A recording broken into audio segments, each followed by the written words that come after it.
गुरुर्ब्रह्मा गुरुर्विष्णू गुरुर्देव महेश्वरा गुरु साक्षात परब्रह्म तस्मै श्री गुरुवे नमः. मला वाटते अंतरित्वा वसावे तुझ्या दासबोधासित्वा बोध व्हावे. अपत्या परी पाववी प्रेम ग्रासा महाराजया सद्गुरु रामदासा. श्रीराम शुकासारिखे पूर्ण वैराग्य जाचे वशिष्ठा परिज्ञान योगेश्वराचे. कवी वाल्मिका सारिखा मान्य ऐसा नमस्कार माझा सद्गुरु रामदासा. जय जय रघुवीर समर्थ. सद्गुरु प्रल्हाद महाराज डॉक्टर काका व आदरणीय मंदाताईंना नमस्कार करते. जयश्री ताईंनाही नमस्कार करते. दासबोध अभ्यास वर्गासाठी जमलेल्या तुम्हा सर्व श्रोत्यांना वंदन करते. आज दशक 12 समास 9 यत्न शिकवण. या समासात पहिल्या 1 ते 5 ओव्यांमध्ये समर्थांनी तत्कालीन सामान्य माणसाची दुरावस्था व्यक्त केली आहे. कोणी एकाने प्रश्न विचारला, श्रीराम समर्थ श्रीराम. दुर्बल नाचारी ओढगस्त आळशी खादाड ऋणग्रस्त मूर्खपणे अवघे व्यस्त काहीच नाही श्रीराम. खाया नाही जेवाया नाही लेया नाही नेसाया नाही अंतरया नाही पांघराया नाही कोंपट नाही अभागी श्रीराम. सोयरे नाही धोयरे नाही इष्ट नाही मित्र नाही पाता कोठे ओळखी नाही आश्रय विण परदेशी श्रीराम. तेने कैसे करावे काय जीवेसी धरावे वाचावे की मरावे कोण्या प्रकारे श्रीराम. ऐसे कोणी एके पुसिले कोणी एके उत्तर दिदले श्रोती सावध ऐकले पाहिजे आता श्रीराम. की जो शरीराने दुर्बळ अशक्त आहे, वर्तणुकीने तो वाईट आहे, त्याचा स्वभाव चांगला नाही, सर्वत्र त्याची ओढाताण असलेला, आळशी खादाड कर्जबाजारी मूर्खपणामुळे अस्ताव्यस्त जीवन जगणारा, घरात खायला नाही जेवायला नाही, अंगावर चांगले वस्त्र नाही, अंथरूण नाही पांघरूण नाही, असा दुर्दैवी की साधं राहण्यासाठी झोपडी सुद्धा त्याला निवाऱ्यासाठी नाही, सोयरे धायरे त्याच्याकडे फिरकतच नाही, इष्टमित्र नाही, कोठे ओळखी नाही, कोणाचाच आधार नाही, अशा जणू परदेशी असलेल्याने काय करावे, जीव कसा सांभाळावा, त्याने जगावे कसे, मरावे तरी कसे. आता या प्रश्नांचे उत्तर सावधपणे ऐका असं समर्थ म्हणतात आहे. आता 6व्या ओळीपासून समर्थ उत्तर द्यायला सुरुवात करतात.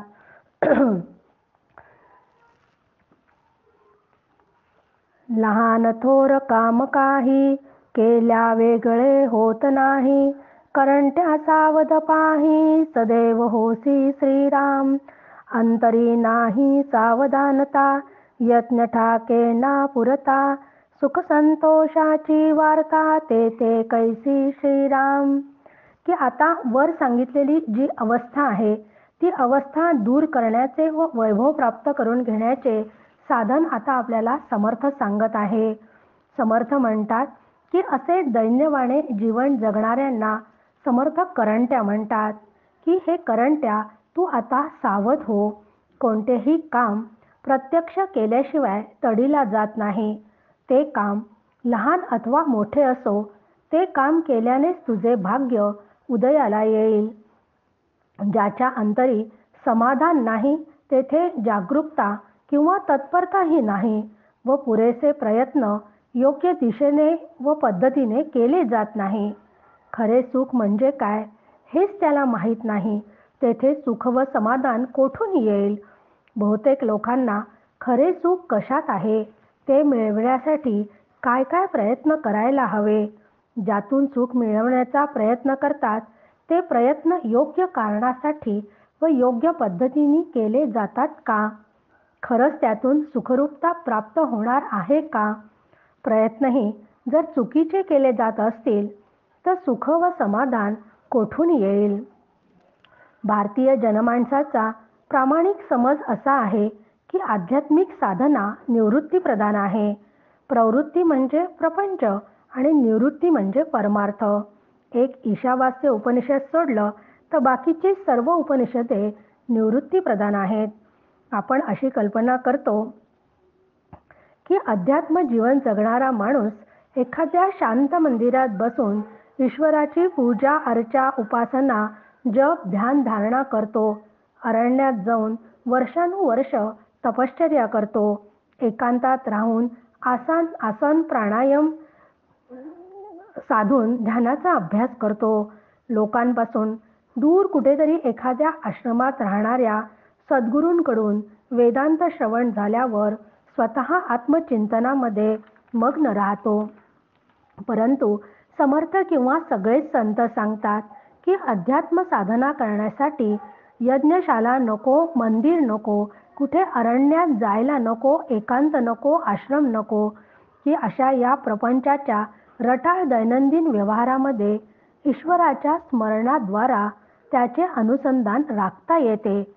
आपल्या जीवनाच्या कृत्यांमध्ये लहान मोठ्या कर्तव्यामध्येही सामाजिक प्रसंगामध्ये अध्यात्म सुंदर रीतीने फुलवता येते. त्यासाठी प्रत्येक काम करताना प्रत्येक कृती करताना सर्व प्रसंगी ते काम कृती ईश्वरासाठी आहे असा भाव अंतर्मनात असावा. मी जे काही करतो ते माझ्या भगवंतासाठी करतो असा विचार केला असता बहिर्मुख प्रपंचाला अंतर्मुख सूक्ष्म ईश्वरमय करता येते.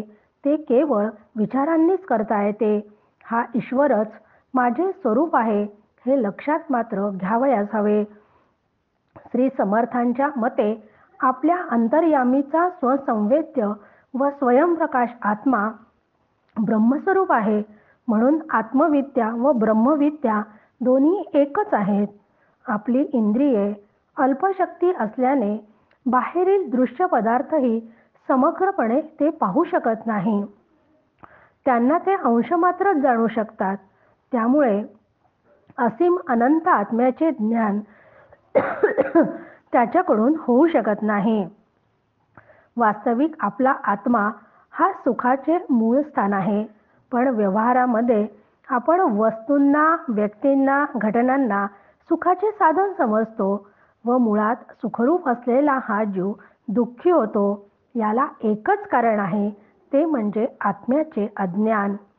हे अज्ञान दूर करावयाचे असेल तर आत्मदर्शन होण्यासाठी अज्ञान निवृत्त करणारी विद्या शिकावयास हवी.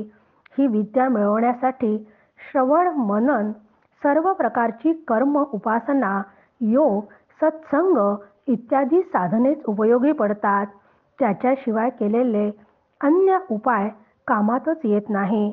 म्हणून व्यवहार असो की परमार्थ असो आळस सोडून प्रयत्न करायलाच हवा. म्हणूनच 8व्या ओवीत समर्थ आपल्याला सांगतात, म्हणून आळस सोडावा यत्ने साक्षेपे जोडावा दुश्चितपणाचा मोडावा थारा बळे श्रीराम. समर्थांचा प्रयत्नांवर अतिशय जोर आहे. म्हणून समर्थ येथे सांगतात की तुम्ही आळस किंवा कंटाळा सोडून द्या. सतत प्रयत्न करत राहा. प्रयत्नांकडे अजिबात दुर्लक्ष करू नका.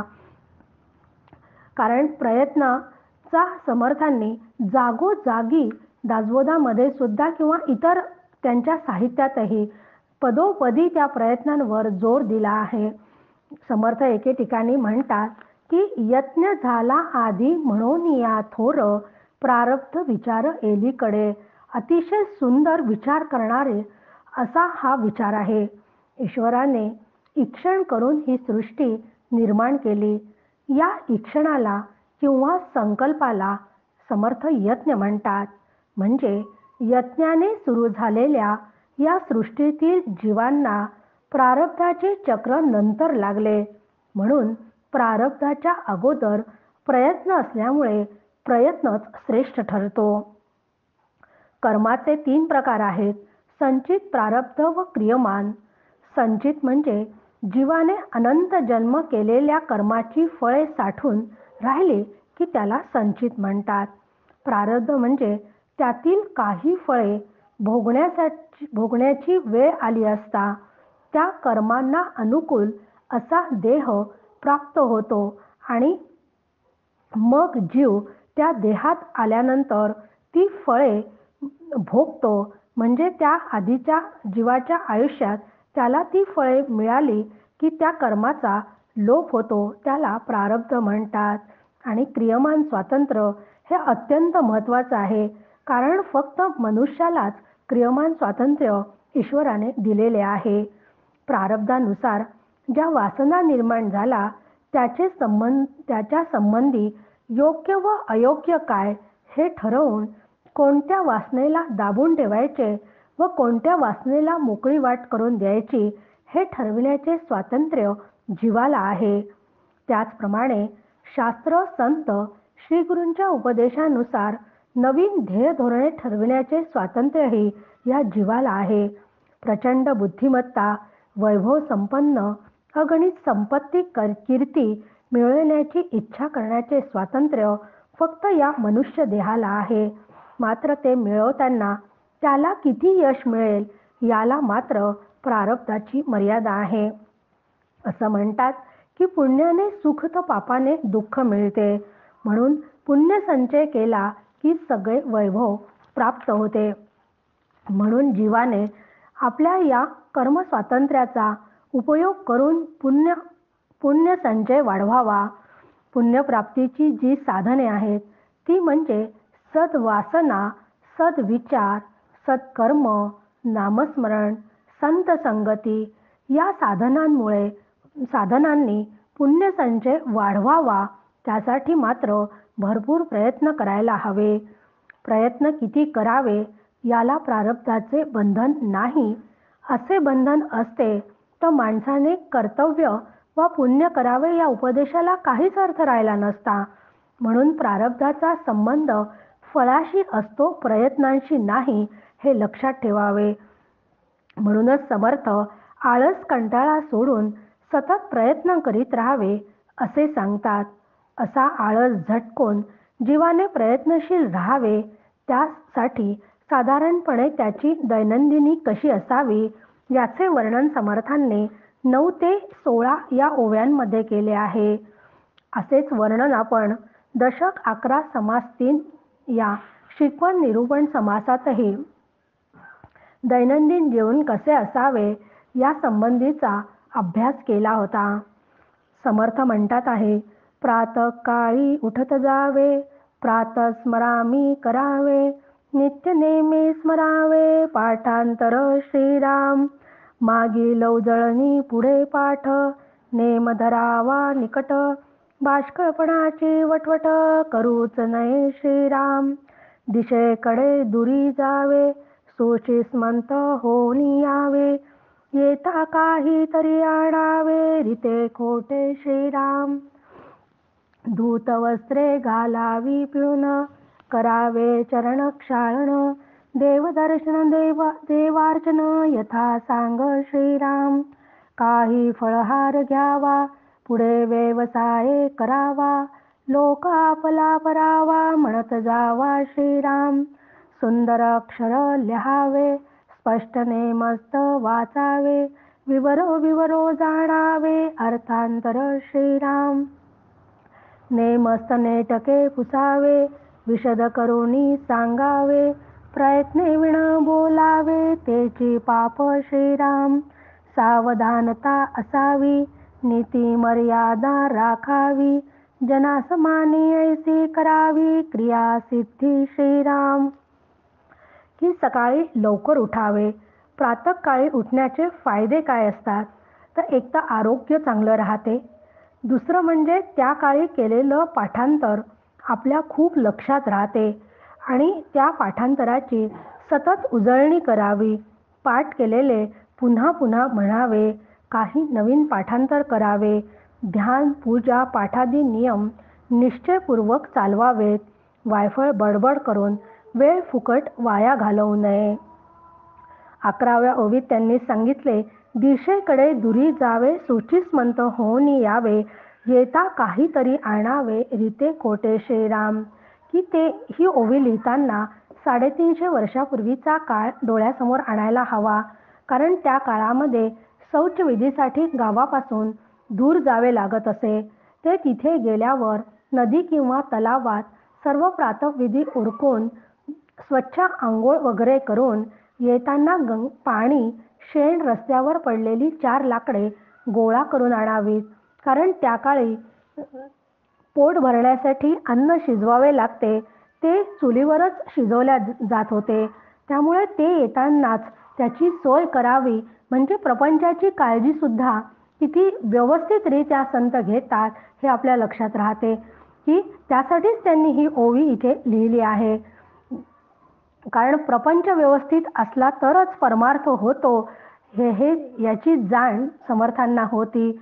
मग त्यानंतर समर्थ सांगतात आहे की धूत वस्त्रे आपले धुवून पिळून घट्ट वाळत घालावीत, पाय स्वच्छ धुवावे आणि त्यानंतर देवाचे दर्शन घेऊन व्यवस्थित यथासांग पूजा करावी असं समर्थ म्हणतात. कारण पूजा करताना ती यथासांगरित्या केलीच पाहिजे. कारण आपण यथासांग का करत नाही, काही ना काही त्यातलं विसरत असतो आपण पूजा करताना. म्हणून समर्थ इथे आपल्याला सावध करतात. पूजा करताना इकडं रेडिओवर गाणे सुरू असते, तिकडं TV चालू असतो. असं जर आपलं लक्ष त्या बातम्यांकडे असेल, रेडिओवर कानावर रेडिओचे गाणे पडत असेल, तर काय त्या पूजेमध्ये लक्ष लागणार आहे. म्हणून समर्थ म्हणतात, असं तुम्ही करू नका आणि एवढा सकाळचा वेळ केवळ चहा पीत गप्पा मारण्यात तुम्ही घालवू नका. तो सत्कारणी लावा. त्यानंतर काही फलाहार घ्यावा, न्याहारी करावी आणि मग आपल्या उद्योगधंद्याला लागावे. अगदी अनोळखी व्यक्तींशी सुद्धा जुनी ओळख असल्याप्रमाणे वागावे, बोलावे आणि सतत स्वतः सावध राहून लोकांनाही सावध करावे. जर आपण सावध नसलो, आपण स्वतः कशाने जर संतुष्ट नसलो, तर लोकांना आपण काय संतुष्ट करू शकणार आहे. मग स्वतःचेही त्यामुळे नुकसान होते. सुंदर अक्षर लिहावे, वाचताना स्पष्ट उच्चार असावेत आणि जे वाचतो त्यावर चिंतन मनन करावे. त्याचा अर्थ स्वतः समजून घेऊन इतरांनाही ते समजून सांगण्याचा प्रयत्न करावा. कोणाला काही विचारावे लागले तर ते योग्य शब्दात विचारावे. पाल्हाळ लावू नये, स्पष्टपणे विचारावे आणि काही सांगायची वेळ आली तर आवश्यक ते सगळे स्पष्टीकरणही करावे. माहीत नसेल तर चुकीची माहिती देऊ नये. कारण स्वतःला माहीत नसताना चुकीचं सांगणं म्हणजे एक प्रकारचं पापच आहे. म्हणून आता समर्थ आपल्याला सांगतात की तुम्ही सतत सावध असावं. सावध असताना नीती मर्यादे सांभाळून जीवन जगावे. आपल्या कृतीने लोकांना संतुष्ट करावे. आपल्या वागण्या बोलण्यात जर निश्चितपणा असावा, त्यामध्ये कुठलेही संशय, तुटकपणा वागण्यामध्ये असू नये. आलियाचे समाधान, हरिकथा निरूपण, सर्वदा प्रसंग पाहुन वर्तत जावे श्रीराम. की आपल्या व्यवसायाच्या निमित्ताने किंवा व्यक्तिगत जीवनात ज्याचा ज्याचा संबंध येतो त्याचे समाधान करावे. हरीचे सगुण व निर्गुण कथा करीत जावे व सर्व वागणे आपले प्रसंगाला धरून असावे.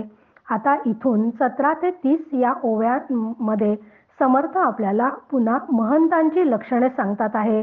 कारण महंत जनजागृतीचं कार्य करत असतो, म्हणून त्याची पुन्हा एकदा आपल्याला त्याची शिकवण समर्थ आपल्याला सांगतात आहे. ताळ धाटी मुद्रा शुद्ध, अर्थप्रमये अन्वये शुद्ध, गद्य पद्य दृष्टांत शुद्ध, अन्वयाचे श्रीराम. गाणे वाजवाणे नाचणे हस्तन्यास दाखवणे सभारंजके वचने आडकता छंदबंद श्रीराम. बहुतांचे समाधान राखावे बहुतास मानेल ते बोलावे विलग पडो न द्यावे कथेमध्ये श्रीराम.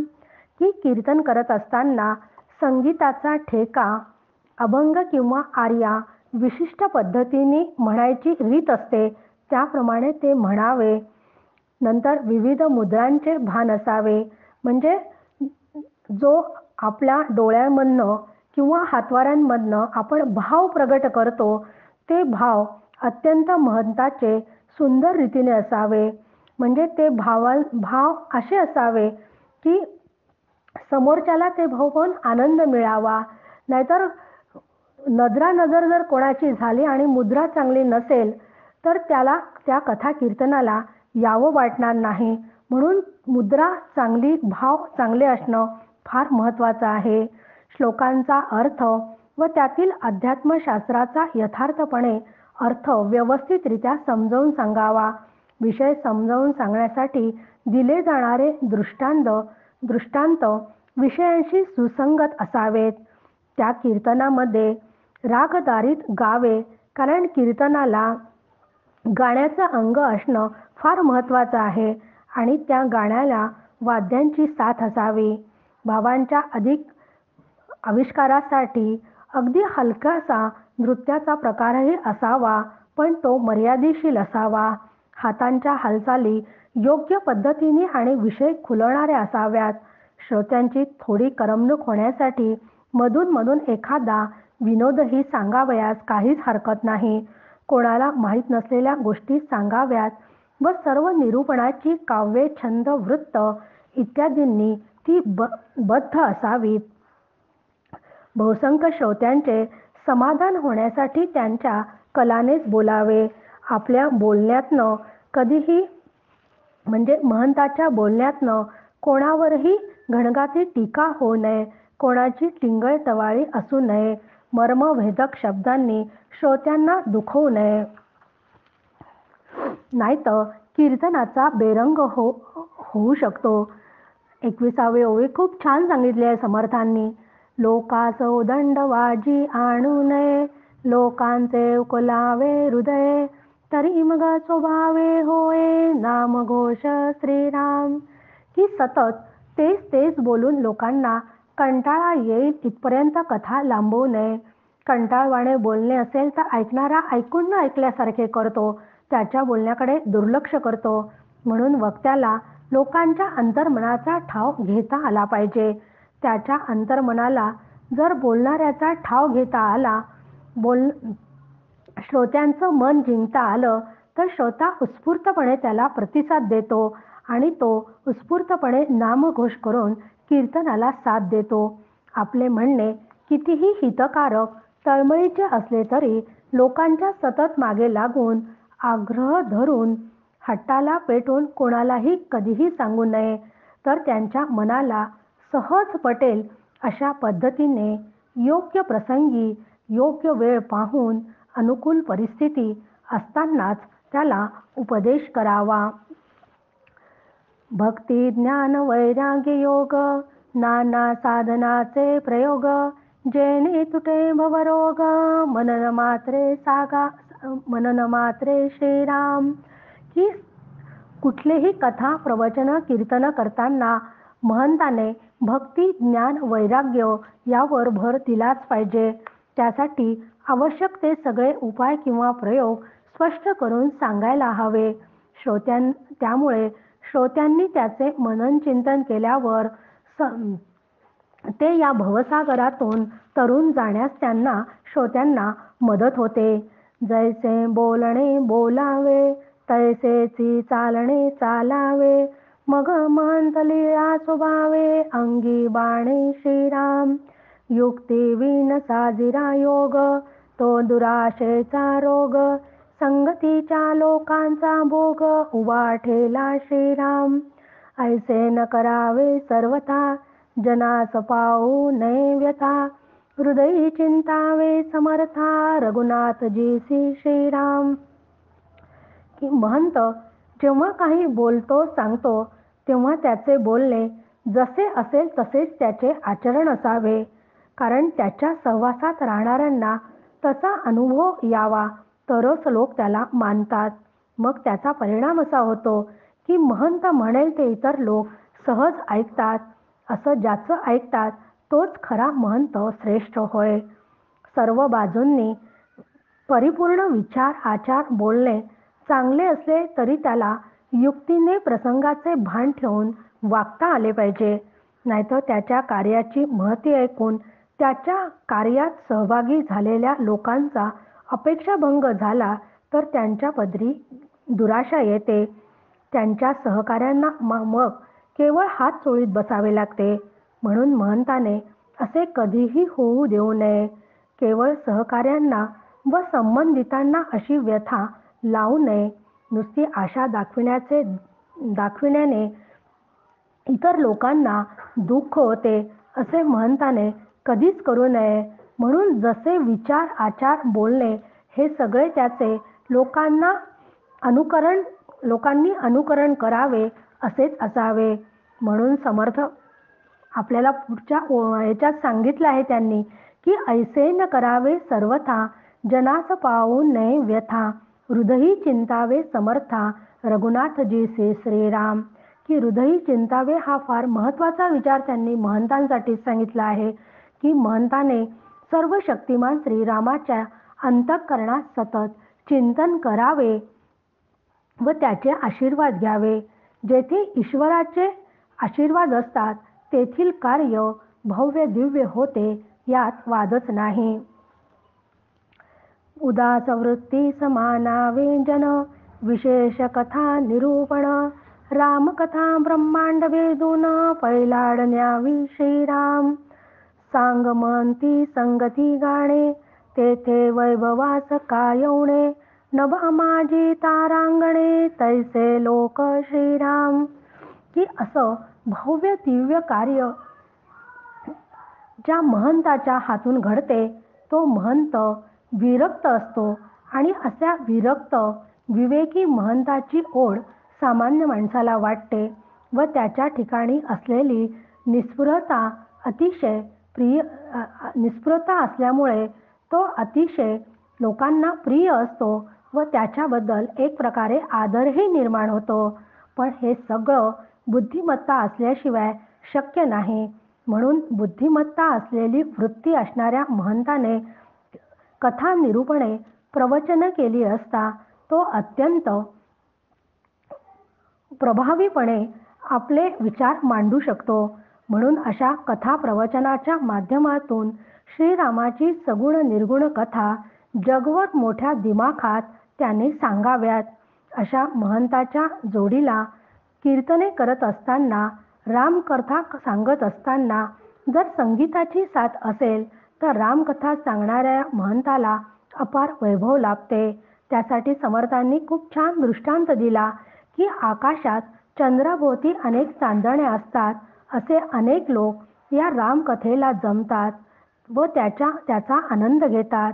त्यातूनच अनेक लोकांना रामकथेची आवड निर्माण होते. त्यातूनच संघटना तयार होतात. आकलबंद नाही जेथे अवघेची विस्कळीत तेथे, एकी आकले विणते काय आहे श्रीराम. घालून कलेचा पवाड वावे ब्रह्मांडाहून जाड, तेथे कैसे आणले द्वाड करंटपण श्रीराम. की ज्या ठिकाणी अशी सामुग्री सज्ज असलेली बुद्धिमत्ता नसते तिथे अवघा गोंधळच झालेला असतो. त्या बुद्धिमत्तेशिवाय सर्व गोष्टी व्यर्थ आहेत.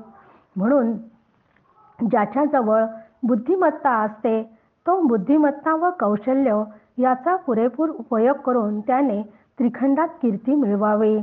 बुद्धिमत्तेच्या साह्याने ब्रह्मांडाला गवसणी घालून त्यांनी व्यापक व्हावे. एवढी क्षमता असणाऱ्याने पराभूत मनोवृत्तीचे करंटपण काय म्हणून स्वीकारावे. शेवटच्या ओवीत समर्थ आपल्याला सांगतात, येथे आशंका फिटली बुद्धी यत्ने प्रविशली, काही एक आशा वाढली अंतःकरणी श्रीराम. की सुरुवातीला श्रोत्याने विचारलेल्या प्रश्नांची उत्तरे समर्थांनी दिली, आतापर्यंत आपल्याला दिली. म्हणून समर्थ इथं शेवटी सांगतात आहे की अशी प्रयत्नांनी कमावलेली बुद्धी जेव्हा अथक प्रयत्नांची कास धरते तेव्हा आशादायक परिस्थिती तयार होते व मनाला उभारी निर्माण होते. आपल्याही मनाला या समासामुळे आता उभारी निर्माण झालेली आहे. म्हणून आपणही आपल्या जीवनाचे सार्थक होण्यासाठी अथक प्रयत्न करूयात. आपल्या प्रयत्नाला ईश्वर नक्कीच यश देईल. जय जय रघुवीर समर्थ.